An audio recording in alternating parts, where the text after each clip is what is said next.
Practice ଏକ ସହଜ ହୋଇନଥାଏ। ତୁମର ସ୍ୱପ୍ନ କ'ଣ? ତୁମେ ସ୍ୱପ୍ନ ଆଜି ତୁମକୁ ବାଟ ଦେଖାଇଛି, ତୁମେ ଟାର୍ଗେଟ୍ କରିଦେଇଥିବ। ସ୍ୱପ୍ନ ତୁମର ଯାହା ଥାଉ, ଯେପର୍ଯ୍ୟନ୍ତ ସକ୍ସେସ୍ ହେଇନି ସେ ପର୍ଯ୍ୟନ୍ତ ପ୍ରାକ୍ଟିସ୍ ହାର୍ଡ଼ୱାର୍କ ବନ୍ଦ କରନି। ଯେତେବେଳେ ତୁମ ଆଗକୁ ସମସ୍ୟା ଆସୁନା କାହିଁକି, ପ୍ରାକ୍ଟିସ୍ ବନ୍ଦ କରନା।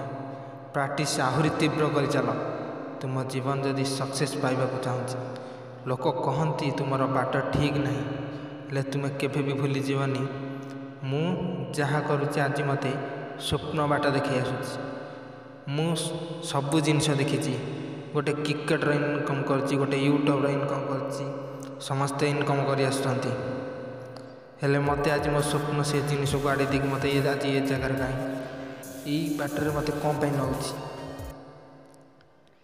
ଇଏ ବହୁତ ଗୁଡ଼ିଏ କାମ ରହିଛି, ହେଲେ ଇଏ କିଭଳି ସ୍ୱପ୍ନ ଯାହା ହାତ ମାଇଣ୍ଡରେ ମନେ ରଖିଦେଲେ ହାତ ବନ୍ଦ ରହୁନି, କି ଖେଳ ବୁଲିବାକୁ ମୋତେ ସମୟ ହେଉନି। ଇଏ କିଭଳିଆ ସ୍ୱପ୍ନ?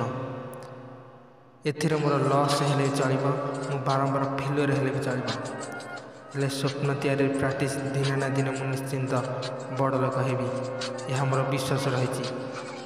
ହେଲେ ସ୍ୱପ୍ନ ମୋତେ ଗୋଟିଏ କଥା କହି ଆସୁଛି କି ତୁ ସବୁବେଳେ ଧୈର୍ଯ୍ୟର ସହିତ ରହ, ତତେ ମୁଁ ବିଶ୍ୱାସରେ ନେଇକି ସକ୍ସେସ୍ କରେଇବି।